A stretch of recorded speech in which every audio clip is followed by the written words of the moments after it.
Hattie smirked as he stood over the fallen council president, his laser rifle still warm on the ground. Everything had gone according to plan, better than planned even. The security forces had fallen quickly. The council members were now hostages, and the station was effectively under Gorian control. The only thing he hadn't foreseen was that the human's definition of a weapon was considerably broader than that of his species. But why would that matter now? His soldiers had the only real weapons aboard the station. "Look at you now, mighty President Osier," Hades taunted, prodding the kneeling Troarian with the barrel of his rifle. "Not so imperious without your guards, are you?" Around them, the Grand Council chamber, once a pristine symbol of interstellar cooperation, had become a slaughterhouse. 14 bodies of Troarian security personnel lay sprawled across the polished metallic floor, their thick brown fur matted with crimson blood that pooled beneath them. The Troarians were massive creatures resembling what humans might call yetis, standing nearly 8 feet tall with broad shoulders and powerful limbs covered in dense chocolate-brown fur that grew thicker around their necks in lion-like manes. Their normally imposing presence, with prominent brow ridges over deep-set eyes and jutting lower jaws revealing sharp canines, was diminished in death. Their ceremonial silver-threaded uniforms, designed to decrease their natural intimidating presence, were now torn and soaked through with blood. Hattie himself was much smaller than the Troarians, standing only 5.5 feet tall. But what he lacked in height, he made up for in density. His purple-hued skin stretched tight over powerful muscles, giving him a compact, explosive strength. His round face featured a perpetual smirk beneath small, shrewd eyes, while his head was completely hairless and gleamed under the chamber lights. He wore the traditional battle dress of Gorian commanders, a form-fitting black bodysuit overlaid with segmented crimson armor plates that accentuated his muscular physique. "Do you regret it now?" Hades asked, circling the kneeling president while his 3 generals laughed. "Do you regret your precious weapons ban, all that talk about peaceful cooperation and diplomatic solutions?" He spat the words as if they were poison. President Osier, a particularly tall Troarian whose silver-streaked fur marked his advanced age, remained dignified even on his knees.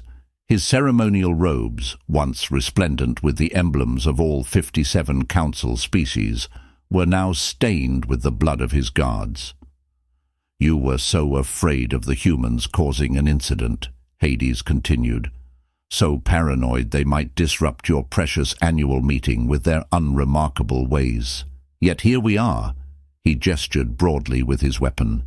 "It wasn't the humans you should have worried about. It was us." Hades' generals, Abdar, Brior, and Kryar, formed a semicircle behind their commander, each holding their own laser weapons trained on the council president. They chuckled at their leader's mockery, savoring their victory. "You want to know how we did it?" Hades leaned in closer to Osier's face. "How we managed to overcome your impenetrable security measures." Without waiting for a response, Hades launched into an explanation, clearly enjoying the chance to boast about his triumph. "The annual Galactic Cultural Exchange, your crown jewel event where species share their artistic achievements. So trusting, so open." Hades' voice was thick with sarcasm. "Our engineering team spent months designing weapons that could be disassembled into components indistinguishable from artistic tools and musical instruments." He holstered his weapon and pulled out a small metal component from his armor. The firing pin scanned as a tuning fork for a Gorian string instrument, the barrels hidden inside ceremonial flutes, power cells disguised as traditional light sculptures. Hades' eyes gleamed with pride. "While your security was busy scanning the humans, our cultural delegation was bringing in everything we needed, piece by piece."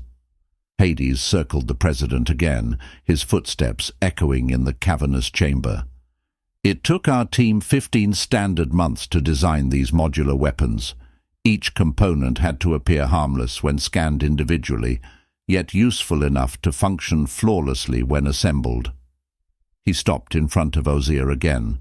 While you were all congratulating yourselves on your peaceful gathering, my soldiers were assembling laser rifles in the maintenance corridors. Satisfied with his moment of gloating, Hatti turned to his generals, his expression shifting from smug satisfaction to business-like efficiency. "Report," he commanded, addressing the trio collectively. "What's your status throughout the station?" The three Gorian generals exchanged uneasy glances, their earlier mirth evaporating.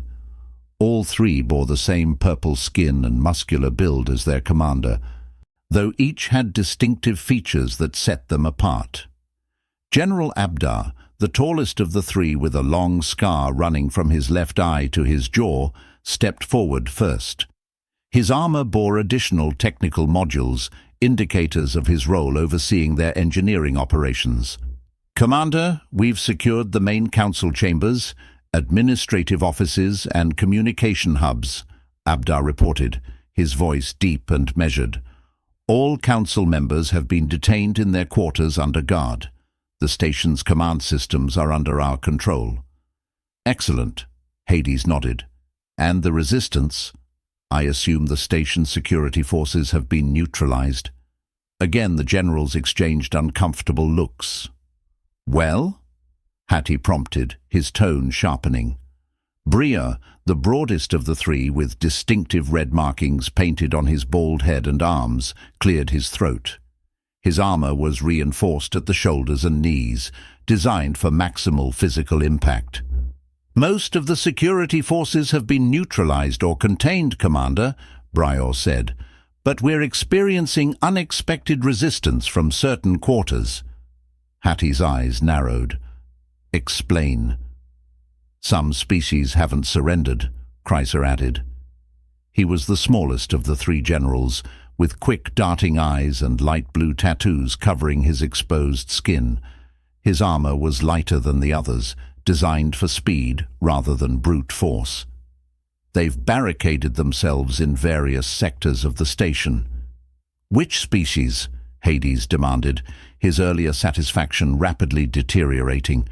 The generals hesitated again before Abdar finally answered. "The humans, Commander." Hades stared at his general for a moment before letting out a bark of laughter. "The humans? Those crazy creatures." He shook his head in disbelief. "They don't even have natural defenses. No claws, no significant strength, just some endurance. And you're telling me they're giving you trouble?" "It's not their security teams that's the primary issue," Brio clarified reluctantly. "We neutralized most of their armed guards quickly." "Then what is the problem?" Hades' voice had taken on a dangerous edge. "It's their civilians," Kreiser admitted, his voice barely above a whisper. Hatti froze, certain he had misheard. "They're what?"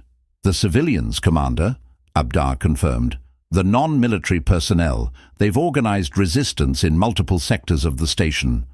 For a moment Hatti simply stared at his generals, his expression unreadable. Then he exploded.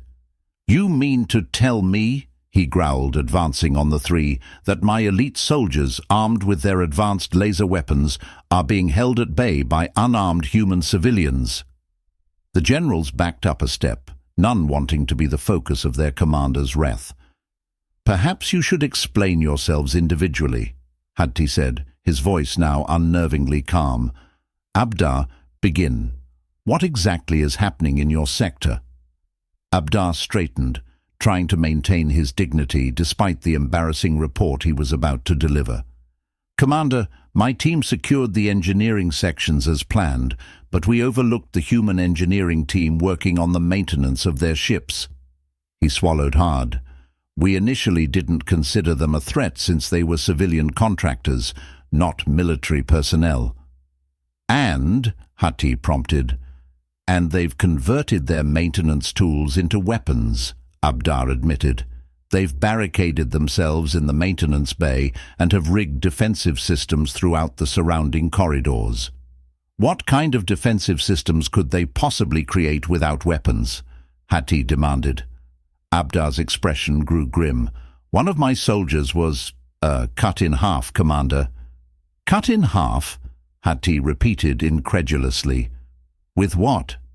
Some sort of modified industrial cutting tool. The humans called it a plasma saw, Abdar explained. It's designed for cutting through hull plating during repairs, but they've reconfigured it into a handheld weapon. Abdar seemed genuinely disturbed by the memory. The human wielding it was laughing, Commander. He called himself a DIY enthusiast and said he'd been waiting for this chance his whole life. Hattie stared at his general, momentarily speechless, then turned to Briar. And your sector? Briar shifted uncomfortably, his massive frame suddenly seeming smaller. We encountered resistance from a group of humans who identified themselves as athletes, he reported. They were here for a cultural sports demonstration as part of the exchange. Athletes, Hattie repeated flatly. Sports players. Yes, Commander, Briar added. We didn't consider them a priority target since they weren't military or administrative personnel. And now they've barricaded themselves in the station's reaction facilities. They're using their sports equipment as weapons. Briar hesitated. One of my soldiers was killed when he was struck in the head by a metal ball thrown at extremely high velocity. A metal ball? Hattie's voice rose in disbelief. They killed one of our warriors with a ball? Yes, Commander. The humans called it a bowling ball. Apparently, it's part of a game they play. Briar looked genuinely confused. They have multiple games involving projectiles. Some use smaller balls they hit with stringed implements. Others use larger balls that they throw through elevated hoops. The other generals looked equally perplexed at the concept of sports involving projectiles. You're telling me, Hattie said slowly, that humans have recreational activities that involve hurling objects at high speeds for fun? Yes, Commander, Briar nodded. And the athletes are remarkably accurate with these projectiles. They've also fashioned weapons from what they call sticks and baseball bats, hardened implements that they're using to hit our soldiers. Hattie turned to his first general, who seemed to be trying to make himself as inconspicuous as possible. No small feat, Crier, Hattie said, his voice dangerously soft. What about your sector? Crier visibly flinched at being addressed directly.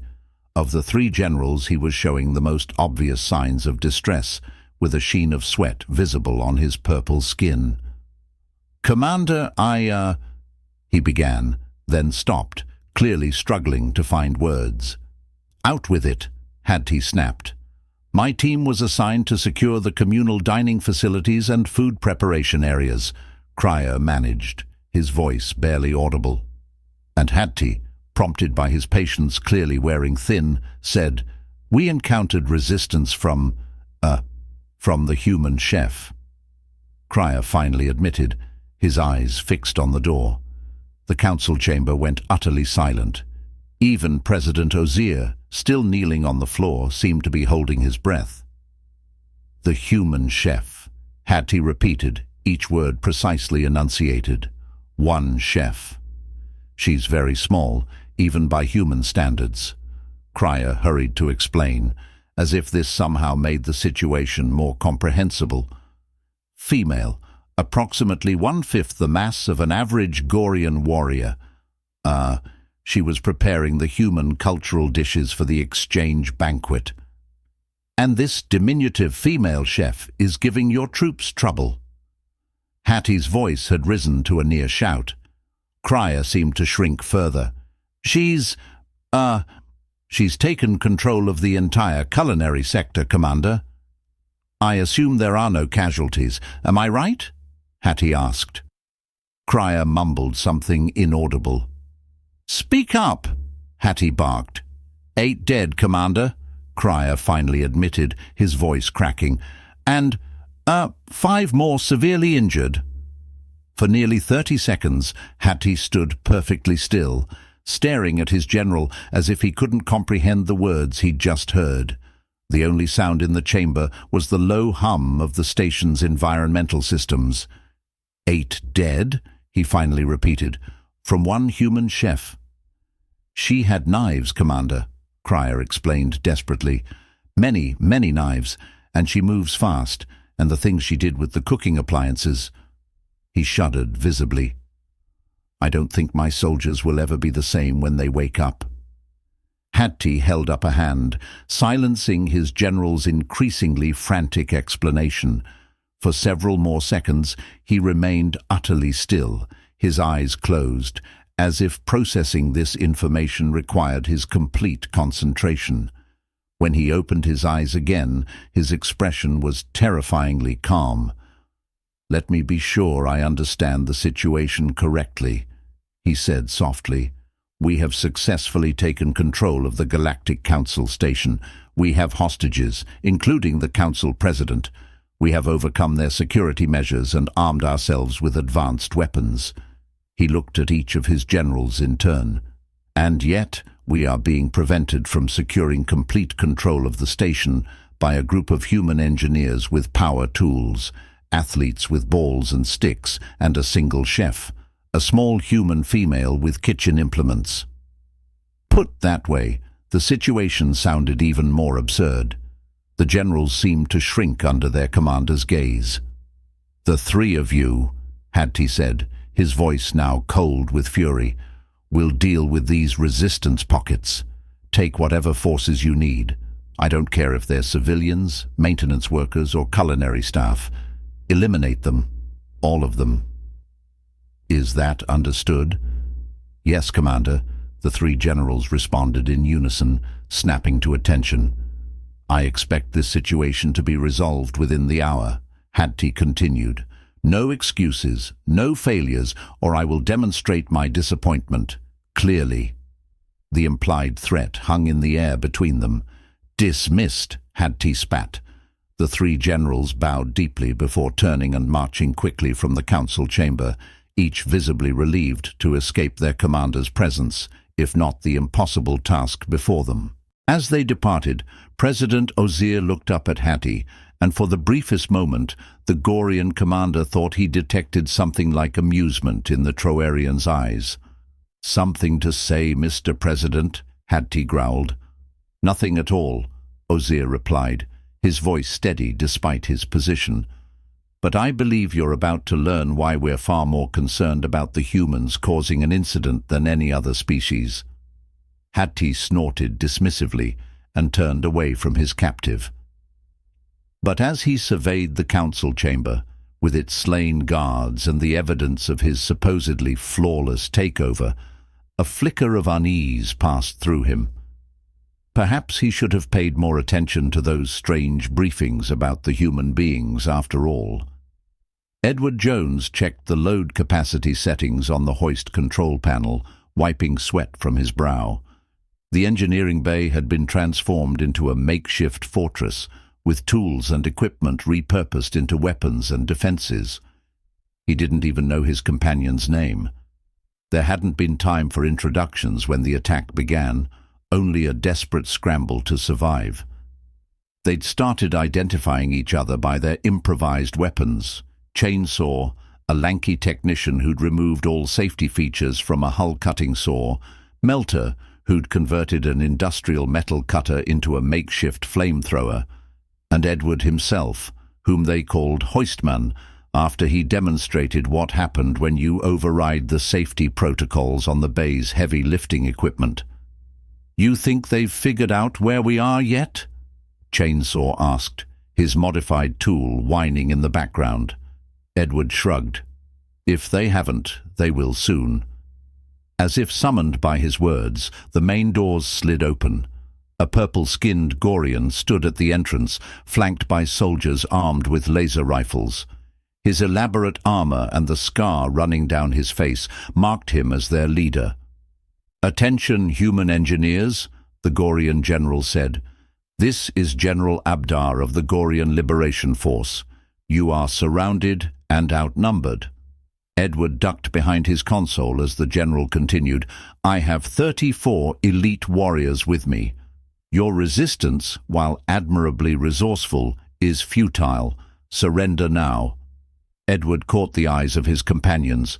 A wordless communication passed between them as Chainsaw revved his weapon once, and Melter adjusted something on his flamethrower contraption. Edward grabbed the controls. Above them all, a small maintenance shuttle began to move along the ceiling tracks. "I'll give you 30 seconds to lay down your weapons," Abdar announced, unaware of the activity above. Edward stepped into the open, drawing Abdar's attention. "We're just maintenance engineers," he called back. "We don't want any trouble." The Gorian general smiled, his sharp teeth gleaming. A wise decision, human. But Edward wasn't surrendering. He was creating a distraction. As Abdar focused on him, Chainsaw and Melter launched their attack from opposite sides of the bay. Chainsaw burst from cover, his modified saw screaming as he cut through the first two soldiers before they could raise their weapons. From the other side, Melter unleashed a jet of superheated plasma that engulfed 3 more Gorans. The remaining soldiers recovered quickly, forming defensive positions and returning fire. Laser blasts scorched the walls and equipment, forcing the engineers back into cover. But they had forgotten about Edward, and more importantly, they'd forgotten to look up. While the firefight raged, Edward had raised the maintenance shuttle to the maximum height allowed by the ceiling tracks. Now, with a few commands, he disabled the final safety protocols. "Hey, General!" Edward shouted. "You should have paid more attention during the station orientation briefing." Abdar turned, his expression shifting from confidence to horror as he finally looked up to see the 15-ton maintenance shuttle suspended directly above his troops. Edward hit the emergency release. The shuttle plummeted, gaining momentum before crashing into the gathered Gorian forces with a thunderous impact. The explosion that followed from ruptured fuel cells consumed at least 20 soldiers in a fireball that scorched the ceiling. The survivors broke ranks and fled, their general gone, their dignity abandoned. When the emergency fire extinguisher drones began to perform their jobs, Edward rejoined his companions. "That was their general?" Chainsaw asked, gesturing at the pile of burning metal. "I don't believe it," he continued. "There's no way it would be this easy to kill them if he was anything close to competent." Edward shrugged. "Military types never understand how much damage engineers can do. That's why they're running, and we're still here." General Bria approached the recreation center with extreme caution. After hearing nothing from Abdar for a while, he wasn't taking chances. He'd brought 21 veteran soldiers, moving in tight formation with weapons ready. The recreation center was eerily silent, its main entrance partially open to reveal a dimly lit interior. Breyer signaled for his point team to secure the entrance while he assessed the situation. "Life signs," he whispered to the soldier operating their bioscanner. "Multiple human readings inside, sir, spread throughout the facility." Breer nodded grimly. "Remember, these are just human athletes, civilians playing games. They're not soldiers." His soldiers advanced into the recreation center in practiced formation. They made it exactly 12 steps inside before disaster struck. A black spherical object whistled through the air, striking a soldier directly in the head with a sickening crack. The Gorian dropped instantly, his skull crushed by the impact. "Cover!" Breyer shouted, dropping to one knee and raising his weapon. "What was that?" one of his soldiers asked, panic in his voice. "Some kind of projectile," Breyer replied, scanning the shadows. From somewhere in the darkness came a human voice. "Strike! That's 10 points for the blue team." Another voice responded, "Nice throw, Martinez. Let's see if you can pick up the spare." Before Brior could process this exchange, another projectile, larger and heavier, came rolling across the floor at high speed, only to hit the foot of another soldier. "This is ridiculous," Brior snarled. "They're attacking us with metal balls. Advance in force. Full frontal assault." His soldiers formed a firing line as they advanced deeper into the recreation center, where more expansive playing fields lay ahead. For a moment, the strategy seemed to be working. Then a human voice called out, "Loose!" Dozens of slim projectiles arced down from the upper level, where the humans had apparently taken positions. The sharp objects penetrated faces and necks, sending soldiers crumpling to the ground.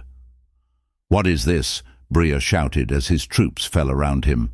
"Sir, there's some kind of primitive projectile weapon," one of his remaining officers reported. "The humans call them arrows. They're using stringed launching devices." "Impossible," Brior growled. The station was swept for weapons. Something this primitive was not considered a weapon. "Sir," the officer replied grimly, "the humans have some interesting tricks." Another volley claimed 3 more soldiers.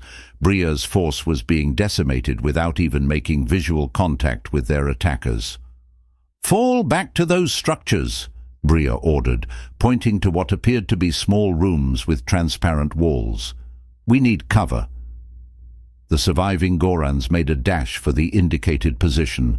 2 more fell to arrows during the movement, but the rest reached the glass-walled rooms, only to realize they'd trapped themselves in squash courts with a single entrance. A human figure appeared at the court entrance. The man was tall, with broad shoulders and muscular arms. In one hand, he held several small objects. In the other, a metal implement that widened at one end. "You're in my house now," the human said calmly.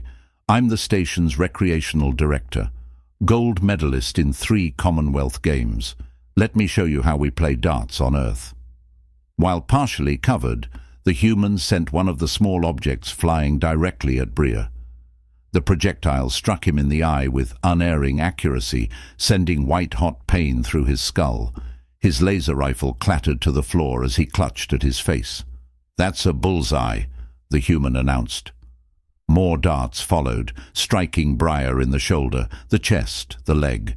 Each one wasn't fatal, but together they were debilitating, and the general found himself sinking to his knees.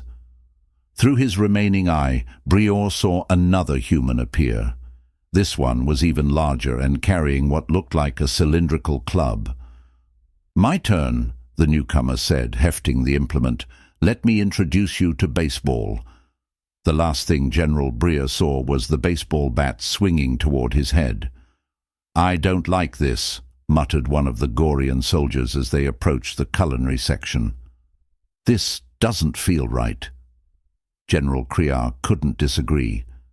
After hearing what that tiny woman had done earlier, his confidence had evaporated like water on a hot plate. But with Hadti's threats ringing in his ears, retreat wasn't an option. "Stay focused," he ordered, trying to keep the tremor from his voice. "It's just one human, a small female at that." "A small female who's already killed 8 of our brothers," another soldier counted. "Maybe we should just surrender," one soldier said. "She cut through Izik's neck like it was butter." "Enough," Kriar snapped, though fear undermined his authority. "We have superior numbers and weapons." They reached the station's main kitchen, a large gleaming facility designed to prepare meals for multiple species. The doors stood open. Bazrinia, revealing rows of cooking stations and equipment unfamiliar to the Gorans.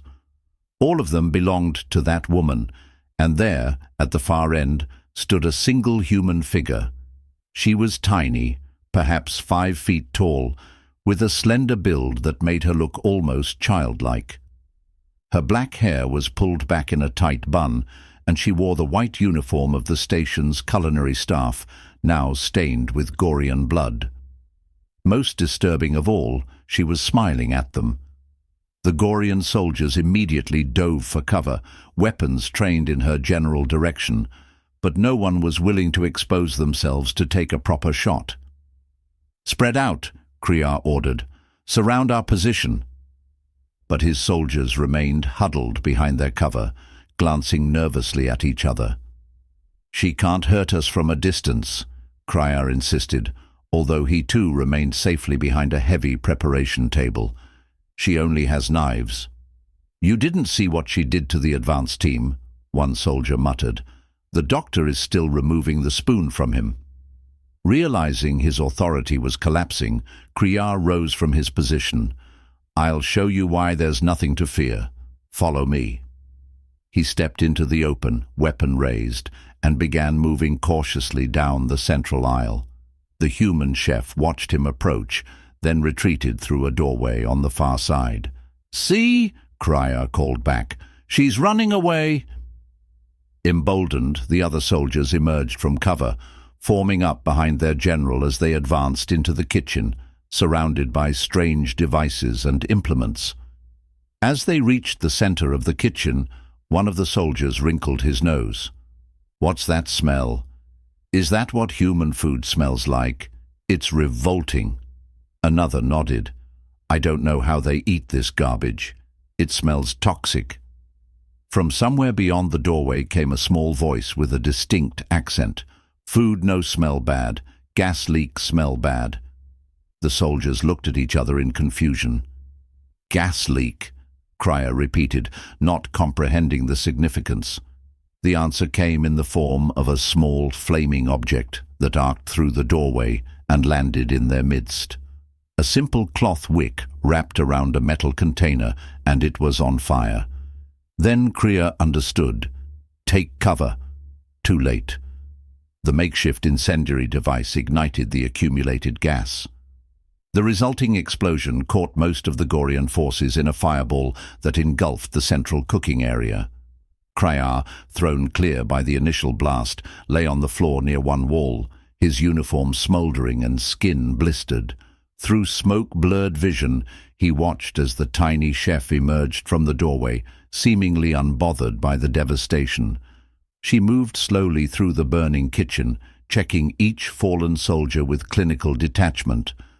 Those still moving received swift attention from the long chef's knife she carried.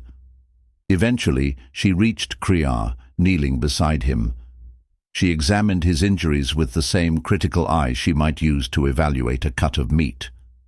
"You were alive?" she stated rather than asked, her expression unreadable. Crier could only groan in response, every breath sending fresh waves of agony through his burned body. The chef looked around at the devastation, the scorched equipment, the burning bodies, the ruined food preparation. Her expression hardened. "Someone pay for wasted food," she said, raising her knife. "Good ingredients, not the cheap council budget." "Not infinite." Hattie stared at his datapad with growing disbelief. No reports, no confirmations, no status updates from any of his generals. Just silence, and something far worse. On the tactical display, multiple Gorian ships were disengaging from their docking ports and accelerating away from the station. "Your forces are abandoning you," President Ozier observed from where he still knelt on the council chamber floor. He hadn't taken a single step all this time. Hattie ignored him, frantically jabbing at his communication panel, trying to establish contact with someone, anyone, under Abdar's command. Static and silence answered him until finally a harried voice came through. "Commander Hattie, is that you?" The voice was strained, punctuated by the sound of shouting and alarms in the background. "Report! What's happening? Where is General Abdar?" Hattie demanded. Then there was a pause. "Abdar is dead, Commander." Hattie froze. "That's impossible." "The humans, sir," the voice continued, a note of genuine terror creeping in. They turned everything into weapons. Engineering tools, sports equipment, kitchen implements. Abdar was crushed under a shuttle. Breyer was beaten to death with a wooden club. And Crier. We don't even know what exactly happened to Crier, but the survivors from his team are babbling about a tiny woman with knives and explosives. Survivors? How many casualties? Another pause. Over 70% of our force is either dead or wounded, Commander. The remaining troops are evacuating. No one wants to deal with these humans anymore. No one gave the order to evacuate, Hattie shouted into the communicator. With respect, Commander, you weren't there. You didn't see what they did.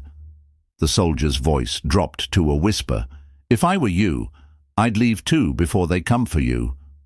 The communication cut off abruptly, leaving only static.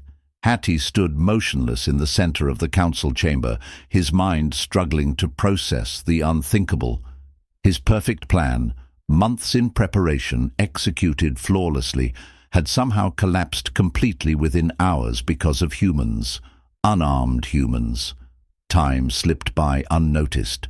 As Hattie stared blankly at his datapad, watching more ships depart, he barely registered the movement behind him as President Osier rose to his full height, towering over the Gorian commander.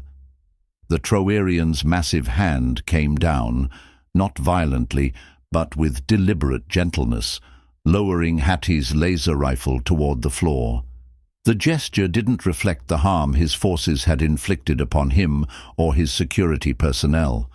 There was no anger in it, only a profound weariness. Osier sighed heavily, the sound rumbling through his broad chest.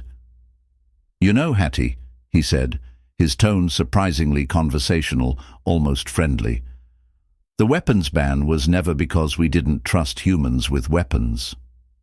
Hattie looked up, confused by the president's calm demeanor. "I've studied both your species and humans for many years," Osier continued. "I understood both too well. I knew a clash between you was unavoidable. Your ambition, their crazy behavior when threatened, it was always going to end in conflict. That means the weapon ban was," Hattie began to ask. "To protect our species from humans," Osier finished for him. "Yeah." When the inevitable confrontation came, and it was bound to happen, I wanted it to be less violent, more contained, perhaps under some commonly agreed terms, with proper protocols. He shook his head sadly. "But you ruined that possibility." Hattie stared at the president, the realization dawning too late that the authoritative Troarian he'd dismissed as a bureaucratic obstacle wasn't the tyrant he'd imagined. Osier hadn't been restricting freedom. He'd been trying to create a framework where fundamentally incompatible species could coexist without destruction. "Perhaps this was meant to be the outcome from the start," Osier said, his eyes reflecting a deep sadness. "Perhaps I was just a fool who tried to prevent nature from taking its path." Something in those words struck Hattie deeply, triggering an emotion he could barely comprehend. It wasn't just the failure of his mission that weighed on him now, but the recognition of his own profound misunderstanding of everything he'd been fighting against. "What happens to me now?" Hattie asked quietly, his earlier bravado completely evaporated. President Osier looked down at him, his expression showing pity and resignation. "The humans will probably want you," he said simply, "and I will probably allow them to have you." Without another word, the Troarian president turned and left the council chamber, his massive form silhouetted briefly in the doorway before disappearing from sight. Hattie remained alone amid the scattered evidence of his short-lived triumph, surrounded by the bodies of fallen Troarian guards and the echoing silence of abandonment. Outside the viewports, the last of his ships vanished into the darkness of space, leaving him behind. In the distance he could hear voices approaching, human voices. He thought about the weapons ban, now understanding too late that sometimes restrictions weren't about control. Sometimes they were about protection, and he had just discovered which species truly needed protection.